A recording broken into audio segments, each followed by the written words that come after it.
This is July 7th, 2000. I'm at a prospect that I don't believe we have a site number for. If we do, I will add it in later, but I've given it a designated number K 7070001. This is an open working along the Rainy Day Creek Trail. It's probably about a mile up the trail from the trailhead down by the road. As you can see, this one's open. It's a fairly large opening.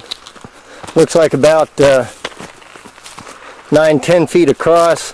It's some sloughed material here at the entrance, but it was roughly probably almost 8 feet higher, so can't tell exactly how far in it goes. I'll get up and see if we can see better from up above. Kind of looks like it goes down once it gets in there. It either goes down or that's about as far as it went. Looks like we're in a granite here.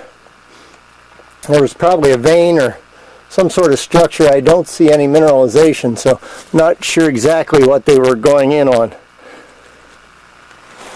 Looking out here, you can see a rail sticking out down below, so they at least had enough to put a rail in here, or they thought they were going to. The dump isn't real large. I'll try to get over here to the side. You can see the sheet metal there. That's about the extent of it. It goes just down the slope about 10 or 12 feet, but it's really no more than 8 feet thick at the most. Probably 15 feet long and 10 feet wide. A little more scrap metal here. This is going on toward the south. This is the Rainy Day Creek Trail. And looks like there's a little bit of a ditch or something down here. Looks like maybe they had another prospect pit. I see a little bull quartz down here, so I wouldn't be surprised but what there's some other prospects around. There's a second adit back a ways down the trail that's caved, and we'll do a little documentation on that and when we get back down there. Not much to see there either. I think it was real short, probably even shorter than this. This trail isn't very well maintained. You can follow it easily enough, but there's quite a few dead limbs over it, and the brush has grown over it, so it doesn't get a lot of use, at least not at this time. If I go back down the trail a little bit, we can see a little bit of sheet metal again down over here. Looks like there might have been a small cabin, perhaps a little shed or something right in this area. There's another little flat right in here. Maybe even another short working of some kind. You can see some old boards and more sheet metal here. A little bit of material pushed down over, so I can't, I think it's probably just they carved out an area here to put a small shed or cabin. You can see some old logs here that are pretty well rotted but may have been part of a structure. A little bit of tin back in there. Well, I'll go ahead and finish documenting this up here, and then we'll go down and take a brief look at that other short caved adit.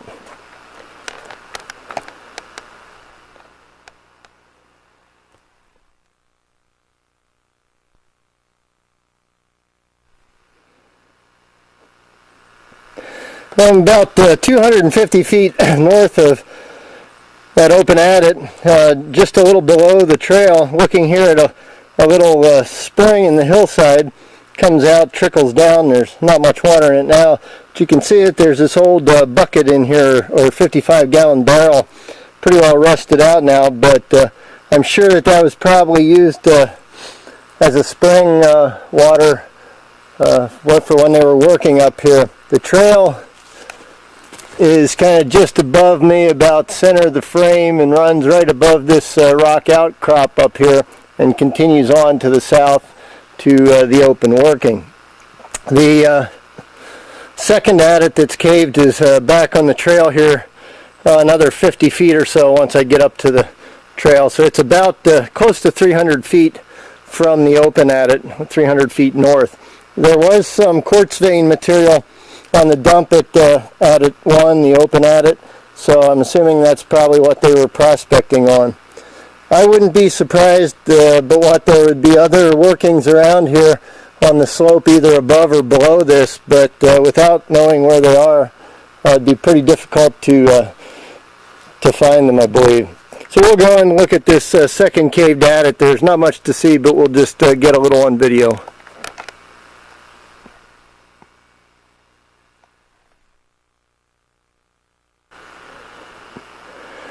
I'm looking north back down the Rainy Day Creek Trail. You can see I'm on a fairly long straight stretch here. After coming up maybe 4, 5, 6 switchbacks, and then it goes on down here to the south. The little 55-gallon drum in the spring there is just beyond that large tree in the center and down the slope a little bit. And this is the second working. You can see here that it's pretty well caved. Looks to be completely caved, for that matter, and is.